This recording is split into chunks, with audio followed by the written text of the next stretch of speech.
오늘 시편 96편은 사무엘하 6장과 그리고 역대상 16장에 나와 있는 사건을 배경으로 하는 시입니다. 이 말씀들에서 무슨 일이 일어났는가 하면은 다윗이 하나님의 법궤, 언약궤죠. 하나님의 언약궤를 예루살렘으로 모셔오는 장면을 묘사하고 있습니다. 우리가 잘 아는 대로 다윗은 성전을 사랑했습니다. 그런데 성전이 이 다윗 당시에는 모세 때 만들었던 성막 형태로 되어 있었습니다. 다시 말해서 건물이 아닌 이 장막, 텐트였습니다. 그 당시의 성막은 다른 이방인들의 신전과 비교하면 규모가 작고 또 초라하고 보잘것없는 것이었습니다.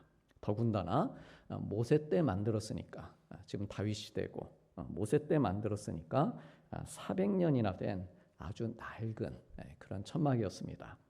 그런데도 다윗은 그 성막을 바라보면서 그 성막을 지극히 사랑하고 또한 성막이 늘 아름답다. 낡은 천막인데 그것을 보면서 아름답다. 이렇게 고백을 하면서 산 것이죠.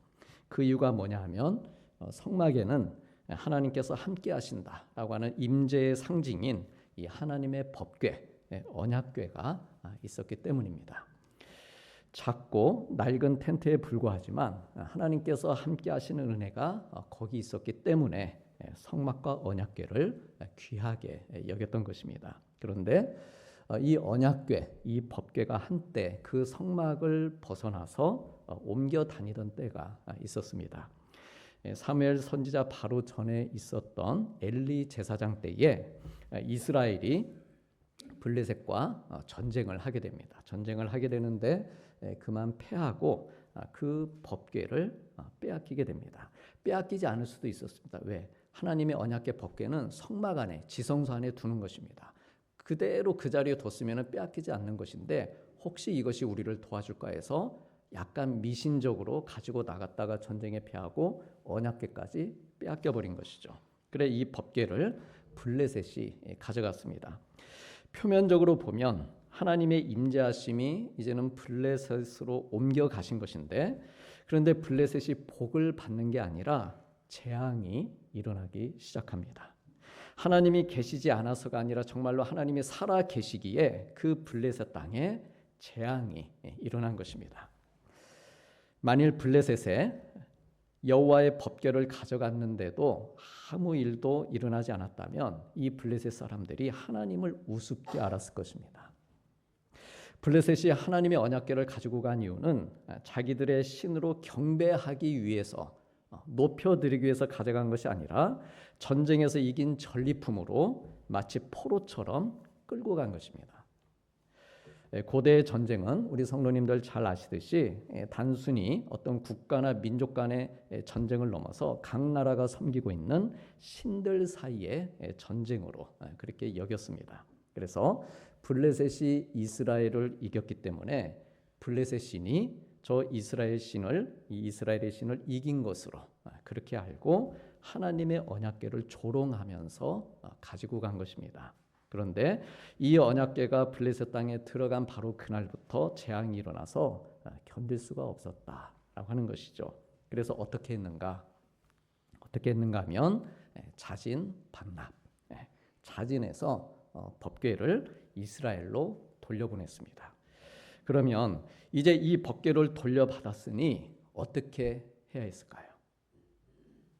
하나님께 감사드리면서 제사를 드리고 큰 잔치를 열고 원래 있던 자리인 성막의 지성소, 그 안에 잘 모셔두었으면 참으로 좋았을 것인데 그러나 무관심하게 방치해 두었습니다.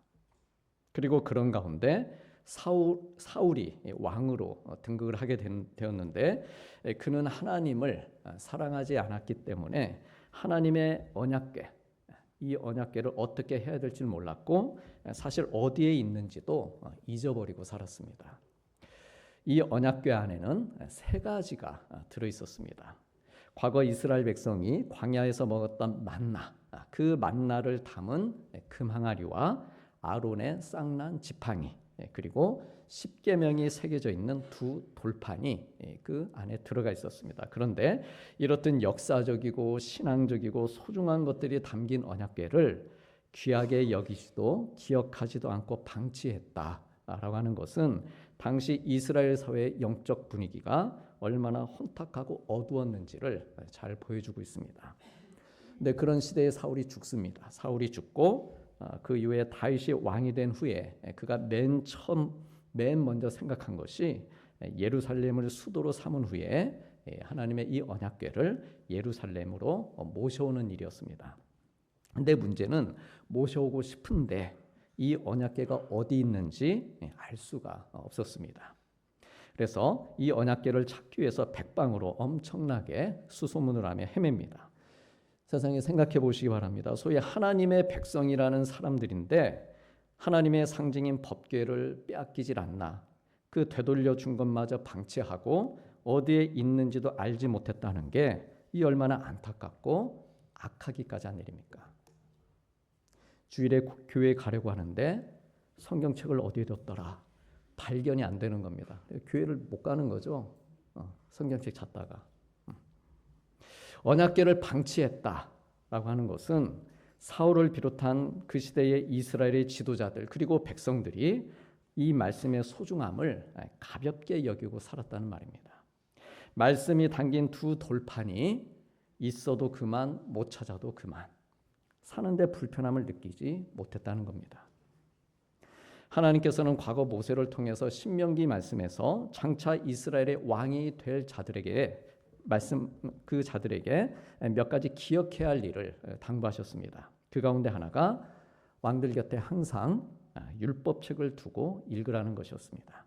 그런데 요시야 왕 때에 보면 그 요시야 이전의 왕들이 곁에 율법책이 없는 것은 물론이고 먼지가 뿌옇게 쌓인 성전을 수리하다가 거기에서 율법책을 발견합니다. 그만큼 왕들이 하나님 말씀에서 벗어난 왕정을 펼쳤다는 것입니다. 어쨌든 다윗이 이 언약궤를 찾으려고 하는데 어디에 있는지 알 수가 없었습니다. 그래서 이때에 이 다윗의 안타까운 마음이 시편 132편에 잘 표현되어 있습니다. 내가 내 장막집에 들어가지 아니하며 내 침상에 오르지 아니하고 내 눈으로 잠들게 하지 아니하며 내 눈꺼풀로 졸게 하지 아니하기를 여호와의 처소 곧 야곱의 전능자의 성막을 혹은 언약궤를 발견하기까지 하리라. 하나님께 기도한 것입니다. 하나님 아버지, 하나님의 이 언약궤가 어디 있는지도 모르는데 제가 어떻게 궁궐에서 발 뻗고 편히 잠을 잘 수 있겠습니까? 제가 졸지도 않겠습니다. 반드시 언약궤를 찾아서 모시도록 하겠습니다. 이렇게 결심하고 간절한 마음으로 언약궤를 찾았는데 어디에서 찾았다는 겁니까? 우리 다 함께 그 다음에 이어지는 구절들을 우리 같이 보시겠습니다. 우리가 그것이 에브라다에 있다함을 들었더니 나무 밭에서 찾았도다. 우리가 그의 계신 곳으로 들어가서 그의 발등상 앞에서 엎드려 예배하리로다. 여호와여 일어나사 주의 권능의 언약궤와 함께 평안한 곳으로 들어가소서. 아멘. 언약궤가 에브라다에 있다라고 하는 소식을 듣고 찾아갑니다. 이 에브라다는 베들레헴의 옛날 이름입니다. 그래서 미가서에 보면 장차 예수님이 태어나실 곳을 예언하면서 베들레헴 에브라다야, 너는 유다 족속 중에 작을지라도 이스라엘을 다스릴 자가 너에게서 나에게로 나올 것이다 라고 했습니다. 바로 이 베들레헴에 있는 어느 나무밭에서 찾았다는 겁니다. 그래서 하나님께서 계신 곳으로, 그곳에 계시니 하나님께서 계신 곳으로 들어가서 그의 발등상 앞에서 엎드려 예배 드려야지, 이렇게 생각하고 그 언약궤를 예루살렘으로 모셔오기 위해 행사를 계획했는데 얼마나 거창하게 이 행사를 계획했는지 무려 3만 명을 동원합니다. 그 작은 언약궤 하나 모시는데. 그러니까 국가적인 초거대 이벤트를 기획한 것입니다. 3만 명의 군중이 그 언약궤를 둘러싸고 비파와 수금과 소고를 비롯한 수많은 악기들로 연주하고 노래하며 하나님께서 예루살렘으로 들어오시는 이 놀라운 행사를 기획하고 모셔드리고 있는데, 그런데 그만 예기치 않게 뻥하고 사건이 터집니다. 언약궤를 실은 그 수레를 끌던 소들이 갑자기 날뛰었고, 이에 그 언약궤가 떨어질 것 같으니까 웃사라고 하는 사람이 그 법궤에, 떨어지려고 하는 법궤에 떨어지지 않도록 손을 대고 붙잡았는데, 그 순간 하나님께서 그를 치십니다. 그래 그 자리에서 죽는 비극, 두려운 일이 만민이 보는 데서, 3만 명이 보는 앞에서 벌어진 것이죠. 어떻게 이런 일이 일어날 수 있는 걸까? 하나님을 간절히 사모해서 언약궤를 찾았습니다. 그리고 수많은 사람들이 축하하도록 할 수 있는 모든 것들 다 동원해서 하나님을 모시고 새로운 나라를 시작하겠다, 이렇게 결심한 이때 어찌 이런 일이 일어날 수 있겠는가 라고 하는 것이죠. 이 두려운 일이 왜 일어났을까? 그래서 다윗은 이유를 알기 위해서 기도하면서 무엇이 잘못됐는가를 찾습니다.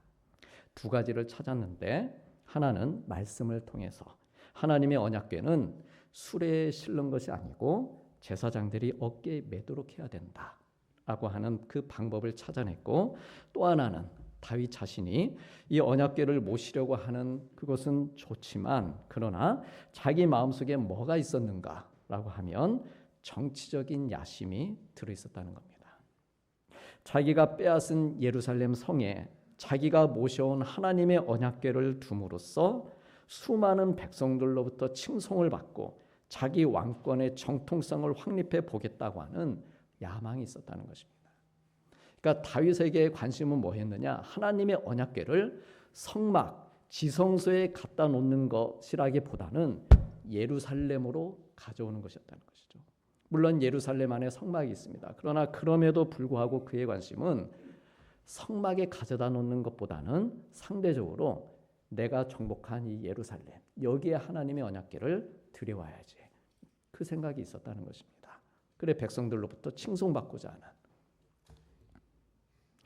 그래서 다윗은 율법에 기록된 방법대로 언약궤를 운반하지 않은 자기의 이 신앙적인 실수, 무지와 거기에 더불어서 정치적인 야망을 회개합니다. 그리고 다시 언약궤를 모셔오는 두 번째 일을 할 때에는 3만 명의 사람들 다 집으로 돌려보내고, 말씀이 정한 대로 제사장들이 가서 어깨에 메고 돌아오도록 합니다. 3만 명을 돌려보냈다라고 하는 것은 이 일을 국가적인 행사로 거대하게 그렇게 일치르지 않겠다는 것이죠. 그렇게 꾸미지 않고 겸손하게 신앙적인 고백으로 이 일을 신앙적인 행사로 하겠다라는 것입니다. 그래서 그렇게 언약궤를 모셔오는데, 이번에는 상하거나 죽는 사람 없이 안전하게 성공적으로 모셔오게 됩니다. 그래서 다윗이 너무도 감사하고 기뻐서 춤까지 추게 되는데, 옷이 내려가는 줄도 모르고 춤을 춥니다. 근데 아내 미갈이 이것을 보고 왕이 채통도 없이 이렇게 춤을 춘다, 핀잔을 주지만 다윗은 이 춤은 사람들 앞에 추는 게 아니다. 이 춤은 하나님 앞에서 추는 거다. 이 예배는 사람들 앞에서 드리는 게 아니다. 이 예배는 하나님 앞에서 드리는 거다. 그래 하나님께서 나를 택하사 나를 이스라엘의 주권자로 삼으셨으니 내가 하나님 앞에서 뛰놀리라 라고 말하면서 춤을 멈추지 않습니다. 그래서 이 언약궤를 성막에 모셔드리면서 드린 찬양이 역대상 16장 7절부터 36절까지 꽤 길게 기록이 되어 있는데요. 바로 이것을 배경으로 해서 당대 최고의 찬양 전문가인 아삽이라고 하는 인물이 운율과 곡조를 붙여서 만든 것이 바로 오늘 본문인 시편 96편입니다. 시편 96편을 우리가 다 읽진 않았습니다. 그렇지만 어떤 내용인가 하면은 하나님의 법궤를 들여오는 것이죠. 그러니까 하나님의 법궤가 나가신다. 그러니 하나님을 찬송해라. 하나님께 외치고 선포해라. 하나님의 위대하심을 높여드리고 그분 앞에서 경배해라. 라고 다윗이 하나님을 정말 간절히 찾다가 만난 그 감격, 얼마나 벅차오르는 감동입니까? 그 마음을 그대로 다 쏟아 부으면서 찬송을 드린 것입니다.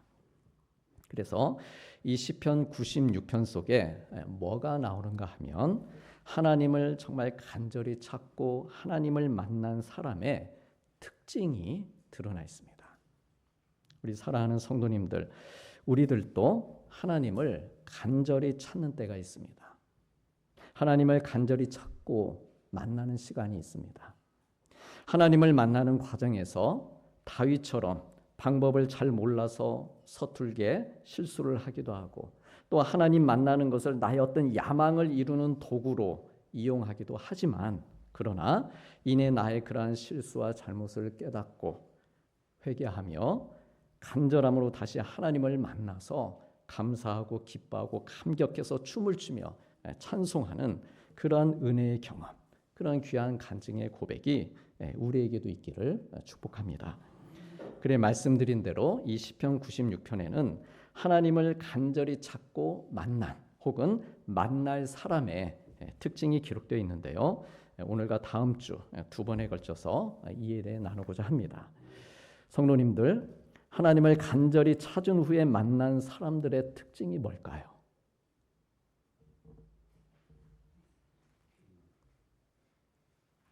그동안 우리 성도님들 오랫동안 신앙생활 해오시면서 하나님 찾으시고 또 하나님을 만나 오셨는데 어떤 특징을 가지고 계십니까?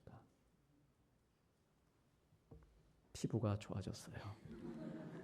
잠이 잘 와요. 얼굴이 표정이 밝아졌어요. 다 가능한 일입니다. 실제로 기도 열심히 하고 은혜 받으면 얼굴빛이 밝아집니다. 어린아이의 살길처럼 뽀얗게. 해보시면 압니다. 왜냐하면 기도할 때 은혜 받으면 울기도 하고 웃기도 하고 그러면서 안면 근육이 풀리는 거 아니겠어요? 실제로 신체적으로도 해보십시오. 되나 안 되나? 안 되면 저한테 오십시오. 같이 기도하겠습니다. 될 때까지. 죽은 자, 죽은 영혼도 살리시는 분이 우리 하나님이신데, 주님을 만나면 마음이 기쁘고 영혼이 평안하고 얼굴이 밝고 예뻐지는 것, 더 멋져지는 것, 당연한 것이죠.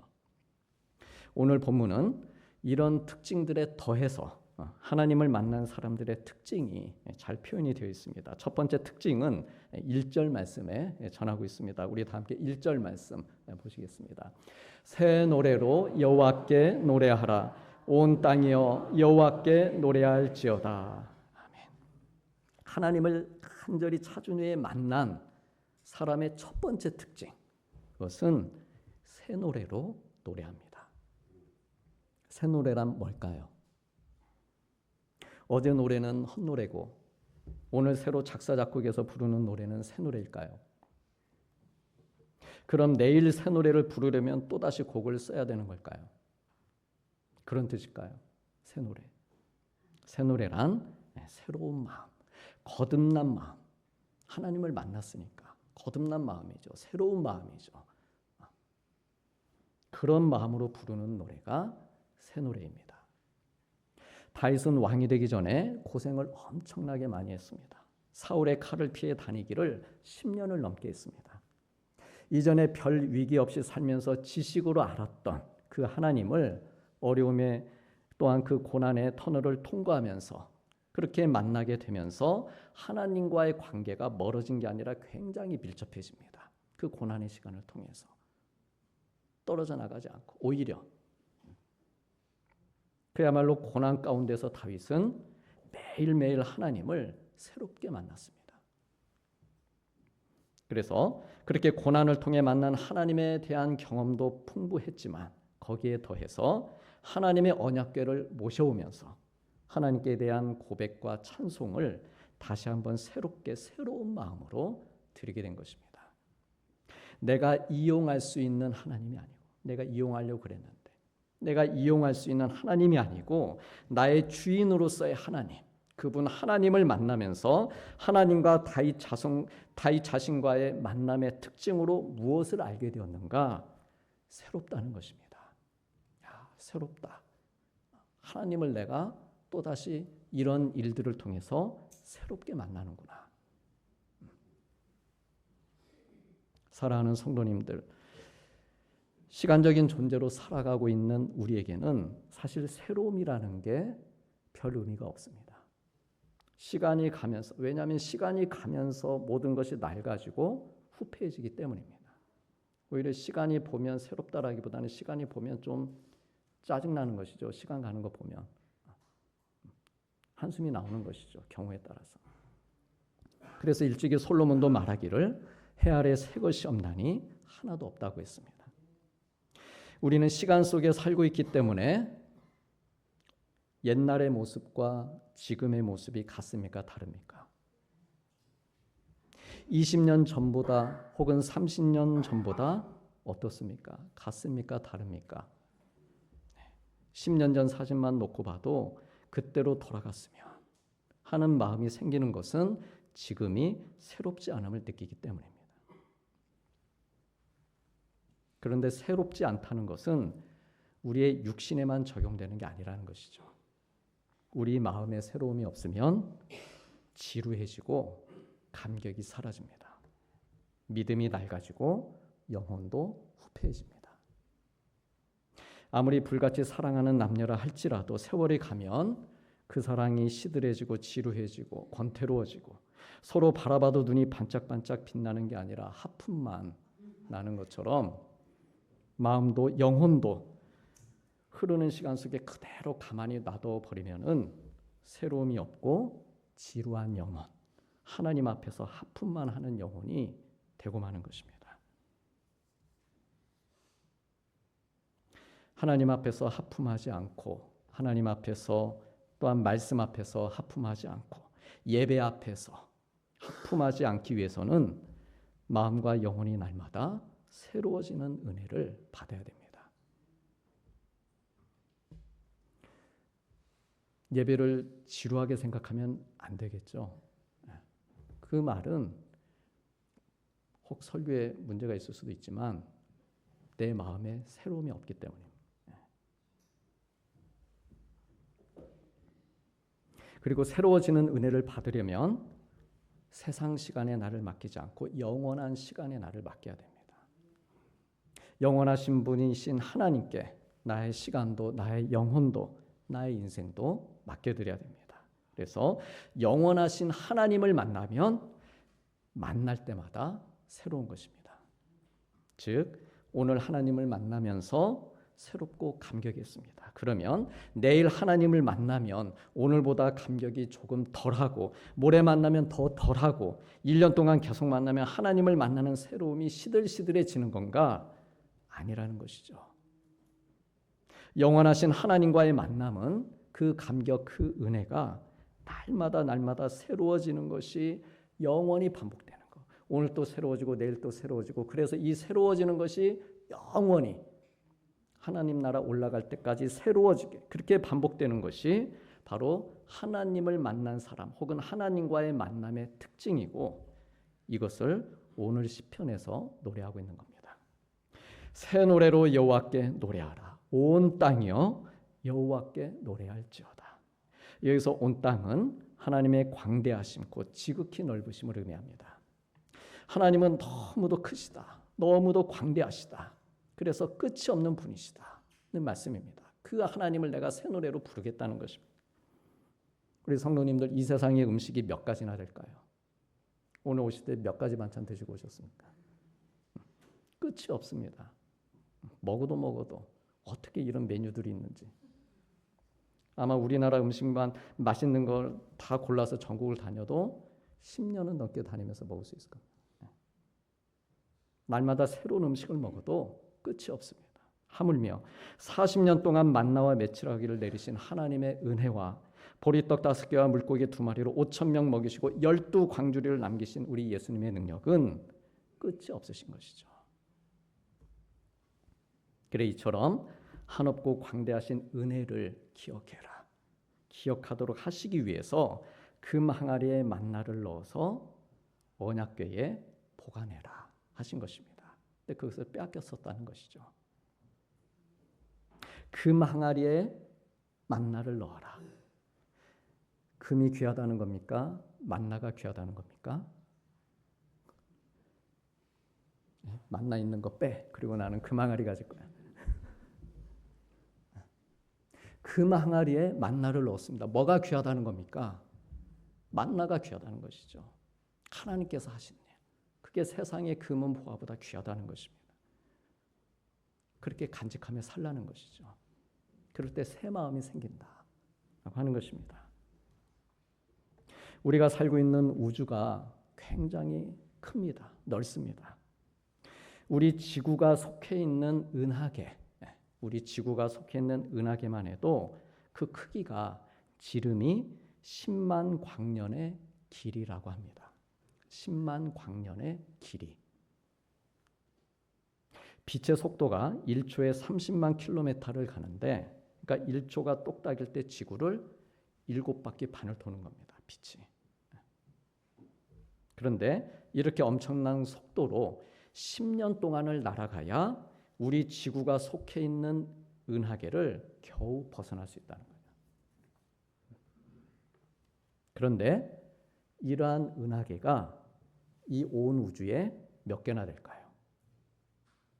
다시 말씀드려서 1초에 30만 킬로미터 속도로 10년을 달려야 끝이 나오는 이 크기의 은하계가 하나가 있는 게 아니라는 것이죠. 온 우주에 그게 몇 개나 있겠냐는 거예요.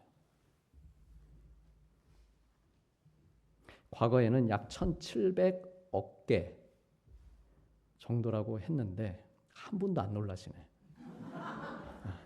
우리 하나님 너무 크신 분을 우리는 이미 다 담고 있어서 그런 것이죠. 요즘에는 망원경이 더 좋아져서 1700억 개 정도로 생각을 했는데 지금은 2조 개를 찾아냈습니다. 2조 개.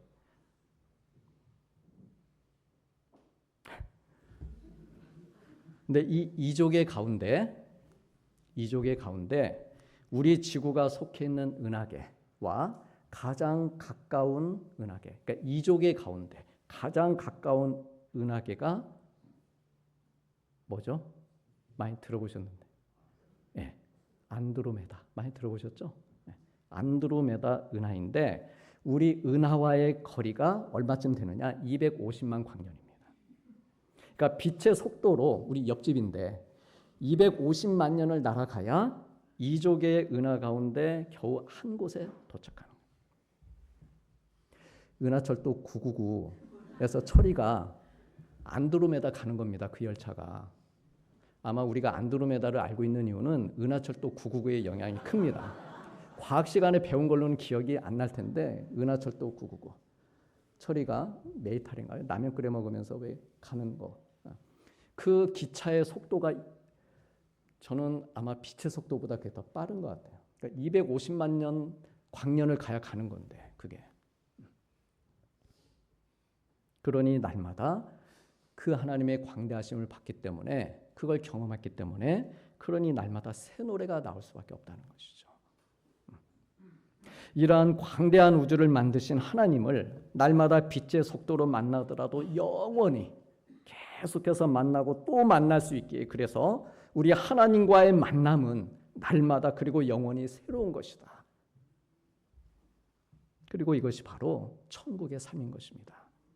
다시 말해서 우리의 삶을 돌아보면서 만일 나는 노래도 안 나오고 삶이 지루하고 아무리 새 것을 찾아 헤매고 자극적인 삶을 추구해도 내 삶이 너무 권태롭다고 한다면 그런 나는 하나님께로부터 굉장히 지금 멀어져 있는 상태입니다. 그런 새 마음이 없다면 멀어져 있는 겁니다. 아브라함이 하나님께서 보여주신 밤하늘의 그 수많은 별들 것들을 바라보면서 하나님의 광대하심을 바라본 것이죠. 그리고 자기 인생이 내 인생의 끝이 아니구나. 그 수많은 별들을 99세에 봤습니다. 99세에 그것을 보면서 내 인생의 끝이 아니구나. 아직 자식도 없습니다. 그렇지만 내 인생의 끝이 아니다. 새로워지는 것을 경험한 것이죠. 그래 하나님을 평생 가까이하며 믿음으로 살아갈 수 있었던 것입니다. 그리고 이러한 삶이 바로 새 노래를 부르는 삶입니다. 사랑하는 성도님들, 날마다 하나님을 찾고 영원하신 하나님을 만나는 만남에는 언제나 새 노래를 부르는 감격이 있습니다. 그래 오늘 또 찬양했으면 내일은 또 새 마음으로, 그리고 그 다음 날은 더 새로운 마음으로, 그렇게 평생을 새롭게 하나님을 만나는 기쁨과 감사로 하나님을 향해 새 노래를 부르며 사는 것이고, 그렇게 살도록 우리가 부르심을 받은 것입니다. 그러므로 이러한 귀한 모습으로 우리 하나님 간절히 찾고 만나면서 우리 성도님들의 삶에 하나님의 언약궤, 즉 하나님의 임재하심을 받아들이시길 바랍니다. 그래 날마다 새 노래로 하나님께 노래하고 날마다 새 노래로 감사하고, 꼭 음률이 달려있는 것만 그게 노래가 아니지 않습니까? 새 노래로 감사하고 새 노래로 기뻐하고 날마다 새 노래로 고백하고 간증하며 사는 우리 귀한 믿음의 성도님들 되시기를 축복합니다. 하시겠습니다.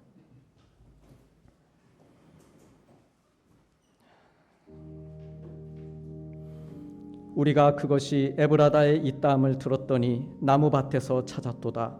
우리가 그의 계신 곳으로 들어가서 그의 발등상 앞에서 엎드려 예배하리로다. 여호와여 일어나사 주의 권능의 궤와 함께 평안한 곳으로 들어가소서. 새 노래로 여호와께 노래하라. 온 땅이여 여호와께 노래할지어다. 아멘.